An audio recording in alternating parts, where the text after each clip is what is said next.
Hello welcome back to our channel again. నేను previous వీడియోస్లో ఒక దాంట్లో చెప్పాను కదా, ఫర్నిచర్ ఆర్డర్ ఇచ్చాము, కస్టమైజేషన్ చేస్తున్నారు అని చెప్పి.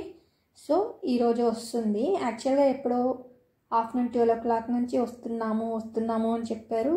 చివరికి నైట్ 8 o'clock ఆ టైంలో వచ్చి ఇచ్చేసి వెళ్ళారనమాట.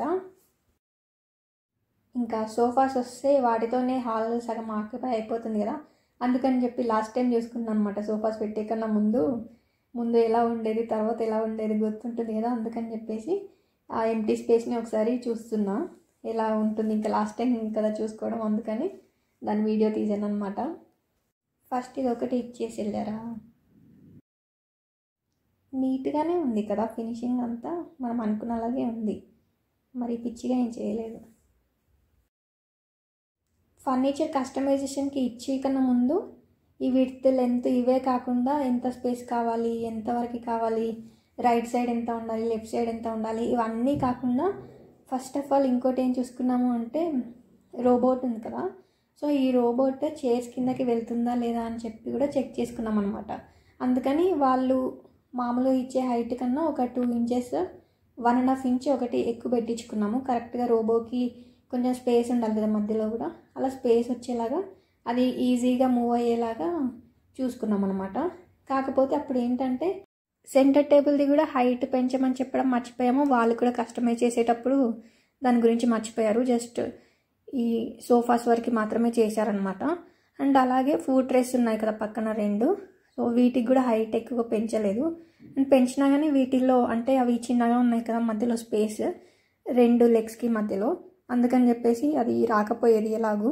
సో ఈ ఫుడ్ టెస్ట్కి అయితే 2 legsకి మధ్యలో స్పేస్ ఎక్కువగా లేదు, అందుకని ఇంకా రోబో దాంట్లోకి ఇన్సర్ట్ అవ్వడం కూడా కొంచెం కష్టమే, ఇరుక్కుపోయినట్టుగా అలా ఉంటుంది. అది ఓకే, మేనేజ్ చేయవచ్చు పక్కన పెట్టేసి, ఎక్కువగా హెవీ వెయిట్ ఏం లేవు, అందుకని చెప్పేసి దాన్ని మేనేజ్ చేయవచ్చు. కానీ సెంటర్ టేబుల్ ఒకటి, దానికి పైన గ్లాస్ ఉంది కదా, దాన్ని ఈజీగా మూవ్ చేయడం కష్టం. అంటే ప్రజెంట్ నాకు ఇప్పుడు కష్టం అనమాట, అందుకని అదొకటి చేసి ఉంటే బాగుండేది అనిపించింది. సో వాళ్ళు వచ్చినప్పుడు ఇంకా చెప్పామన్నమాట, దీనికి కూడా కొంచెం హైట్ పెంచాలి అని చెప్పి. అందుకని చెప్పి వాళ్ళు నెక్స్ట్ టైం వచ్చినప్పుడు పెంచుతామన్నారు. అలాగే సోఫా తిరిగేసి చూసినప్పుడు పెద్దది 2-seater ఉంది కదా, దానికి కొంచెం కింద డ్యామేజ్ వచ్చిందనమాట క్లాత్, అందుకని అది కూడా ఒకటి ఉంది.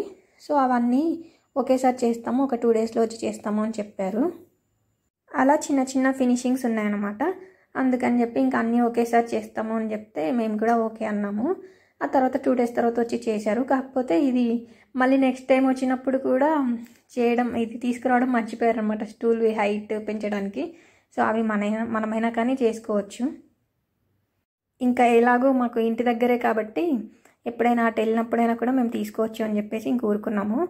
అండ్ అలాగే ఫినిషింగ్ అయితే చాలా నీట్గా ఉంది, మేము ఎలా అనుకున్నామో అలాగైతే వచ్చింది మొత్తానికి. ఎందుకంటే అక్కడ చూసిన దానికన్నా మళ్ళీ తర్వాత కస్టమైజ్ చేయించాం కదా, అందుకని చెప్పేసి మళ్ళీ ఎలా చేస్తారో, ఎక్కడైనా డ్యామేజెస్ అవి ఉంటాయి ఇలా కొంచెం ఉంటుంది కదా, అలా ఏం లేకుండా బాగానే నీట్గా చేశారు. అండ్ ఇక్కడ 3 pillows ఇచ్చారు కదా, ఈ ప్లేస్లో మేము ఇంకొక పిల్లో ఎక్స్ట్రా, పెద్ద పిల్లో ఒకటి, ఇప్పుడు పెద్ద పిల్లో కనిపిస్తుంది కదా, ఇలాంటిది ఒకటి ఎక్స్ట్రా అడిగాము.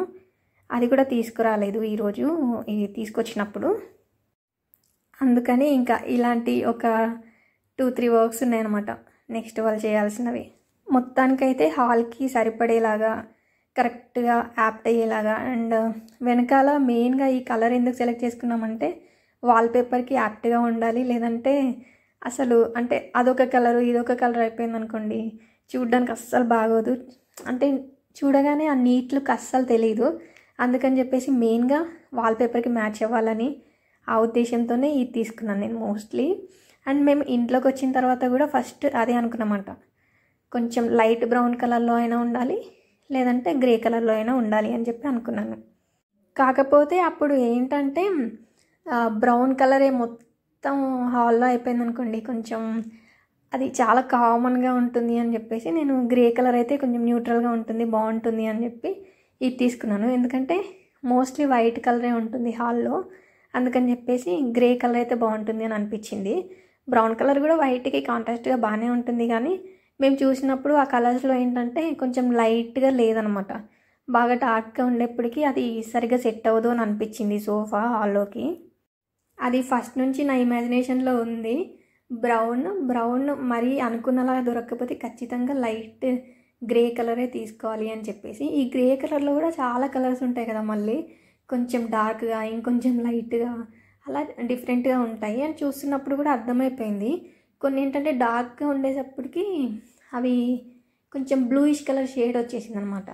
సో అలాంటివి వద్దు, మరీ డిఫరెంట్గా అయిపోతుంది, హాల్కి మొత్తం లుక్ అంతా చాలా డిఫరెంట్గా అయిపోతుంది. అందుకని చెప్పి అదైతే వద్దని అనుకున్నా. ఇంకా సోఫాలు అయితే వచ్చేసాయి మొత్తానికి. కొంచెం నాకు ఈ టైంలో కష్టం లేకుండా ఉంటుంది అని చెప్పేసి కొంచెం ఫాస్ట్గానే చేయించాము. అంటే మేము ఇచ్చిన తర్వాత కస్టమైజేషన్ చేయడానికి ఒక 8 days పట్టింది. 8 daysలో ఇచ్చేశారు. అలా సండే రోజు జరిగిందనమాట ఇదంతా. సో తర్వాత మండే రోజు నేను ఆఫీస్కి వెళ్ళే ముందు ఇంకా కర్రీ ప్రిపేర్ చేసుకుంటున్నా. ఇదేంటంటే టొమాటో క్యాష్యూ కర్రీ. మేము ఆఫీస్లో ఒక 6 members కలిసి లంచ్ చేస్తామన్నమాట. అందుకని చెప్పేసి ఇంకా రెగ్యులర్ కర్రీస్ కాకుండా ఈరోజు డిఫరెంట్గా ఏమన్నా ట్రై చేసి తీసుకెళ్దాము అని చెప్పేసి అన్నారనమాట అందరూ. అందుకని ఇంకా నాకు టొమాటో క్యాష్యూ కర్రీ చేయాలి అని అనిపించింది.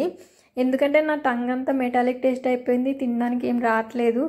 తింటున్నా ఏదోలాగా బలవంతంగా, కాకపోతే నాకు నచ్చి తినట్లేదు అనమాట. కంపల్సరీ తినాలి కాబట్టి తింటున్నాను. అందుకని చెప్పి ఆ రోజు ఇంకొంచెం మంచిగా చేసుకుందాము నార్మల్గా కన్నా అని చెప్పి అనిపించింది అనమాట. ఇంకా ఎలాగో ఫ్రెండ్స్ అందరూ కూడా అన్నారు కదా, అందుకని చెప్పేసి ఇంకా ఈ కర్రీ చేస్తున్నా. నేను ఈ కర్రీ ఎక్కడ నేర్చుకున్నాను తెలుసా?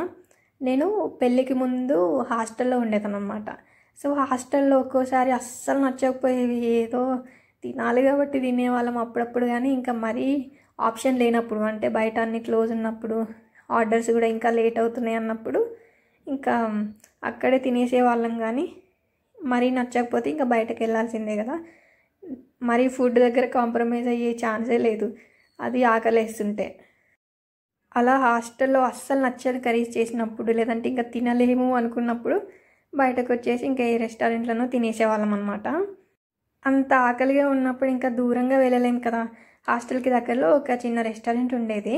దాంట్లో ఏంటంటే వాళ్ళ మెన్యూలోనే మొత్తం రెసిపీ అంతా రాస్తారనమాట. దాంట్లో ఇంగ్రీడియంట్స్ ఏముంటాయి, ఎలా చేస్తారు, ఆ ప్రాసెస్ కూడా ఉంటుంది. సో వాళ్ళు తీసుకొచ్చేలోపు మెనూ అంతా చదివాను. తిన్న తర్వాత కూడా చాలా బాగుంది, మాకందరికీ బాగా నచ్చింది. అందుకని ఇంకెప్పుడైనా హాస్టల్లో అయినా చేసుకోవచ్చులే అని చెప్పేసి దాన్ని ఫోటో తీసుకుని వచ్చామన్నమాట. మాకు హాస్టల్లో కూడా ఒక స్టవ్ అలా ఇచ్చేవాళ్ళు. సో మేము ఎప్పుడైనా తినాలి అనుకుంటే మేము ఏమైనా చేసుకుని కూడా తినొచ్చు అనమాట. అలాంటి ఆప్షన్ కూడా ఉండేది. అందుకని చెప్పేసి ఆ రెస్టారెంట్కి వెళ్ళినప్పుడు మెనూ ఏదైనా నచ్చింది అనుకోండి, మేము తిన్నది ఏదైనా నచ్చితే ఫోటో తీసుకుని వచ్చేవాళ్ళం అనమాట. ఫోటో తీసుకుని వచ్చి ఆ ఇంగ్రీడియంట్స్ అన్నీ తీసుకొని వచ్చి అప్పుడు ప్రాసెస్ కూడా ఇస్తారు. ఆ ప్రాసెస్ని మాకు తెలిసిన విధంగా ఏదోలాగా దాంట్లోకి ఇంబైబ్ చేసేవాళ్ళం. ఇంకా మొత్తానికి ఓ రెసిపీ క్రియేట్ చేసేవాళ్ళము. వాళ్ళకి చూసుకుని అండ్ మాకు వచ్చినలాగా 2 మిక్సప్ చేసేసి ఓ రెసిపీ క్రియేట్ చేసేసుకుని అది తినేసేవాళ్ళం అనమాట. ఎప్పుడైనా హాస్టల్ అస్సలు నచ్చకపోతే అలా చేసుకునేవాళ్ళం. అలా అక్కడ రెస్టారెంట్లో చూసి నేర్చుకున్న వంటలన్నీ నాకు భలే మెమరబుల్గా అనిపిస్తాయి. అంటే ఫ్రెండ్స్తో ఉన్న డేస్ అవన్నీ గుర్తొస్తూ ఉంటాయి అనమాట. భలే అనిపిస్తుంది హ్యాపీగా ఇలాంటి రెసిపీస్ చేస్తున్నప్పుడు. అప్పుడు నాకు కుకింగ్ అంతగా వచ్చేది కాదు, అసలు వచ్చేదే కాదు. ఏవో చిన్నవి మాత్రం చేసుకునేదాన్ని. నాకు ఇష్టమైన స్వీట్స్ ఇలాంటివి మాత్రం బాగా వచ్చేవి. కాకపోతే ఈ పెద్దవి కర్రీస్ చేయడం అదంతా నా వల్ల కాకపోయేది అనమాట. అసలు ఎప్పుడు నేను చేయలేదు అంతకుముందు. అండ్ ఇలా చిన్నగా నేర్చుకున్నప్పుడు మాత్రం అలవాటు అయిపోయింది. అప్పుడు ఫ్రెండ్స్ చెప్తారు కదా, ఇంకా ఫస్ట్ ఇలా వేస్తే ఇలాంటి టేస్ట్ ఉంటుంది, అలా వేయాలి, అది చెప్తూ ఉండేవాళ్ళు. అండ్ పెళ్లి తర్వాత ఇంకా ఎక్కువగా అలవాటు అయిపోయింది. ఇప్పుడు మంచి కోవిడ్ పీక్ టైం కాబట్టి బయట నుంచి తినడానికి లేదు, బయట నుండి తెచ్చుకోవడానికి లేదు. అలా ఖచ్చితంగా ఇంట్లోనే చేసుకోవాలి. అప్పుడు ఏంటంటే మార్నింగ్ అయితే మా తేజ చెప్పేవాడు ఎలా చేయాలి ఏంటి అని చెప్పేసి. ఆ తర్వాత ఈవినింగ్ ఏమో తను కొంచెం లేట్గా వచ్చేవాడు, నేను ఒక 2 hours ముందుగా వచ్చేదాన్ని అనమాట. అందుకని చెప్పి ఇంకా వచ్చేప్పటికి పాపం ఆకలేస్తుంది కదా అని చెప్పి ఇంకా నేను కొంచెం ట్రై చేస్తూ ఉండేదాన్ని. ఇంటికి కాల్ చేసి ఎలా చేయాలి, టేస్ట్ ఎలా వస్తుంది, ఇలా చేసి అది అని చెప్పేసి అన్నీ అడిగేదాన్ని. వాళ్ళేమో బేసిక్ రెసిపీస్ ఇలా చేయాలి అది అని చెప్పేసి నాకు గైడ్ చేస్తుండేవాళ్ళు. యూట్యూబ్లో అయితే ఎప్పుడు చూసి చేయలేదు, మోస్ట్లీ ఇంటికి కాల్ చేసే చేసేదాన్ని నేను.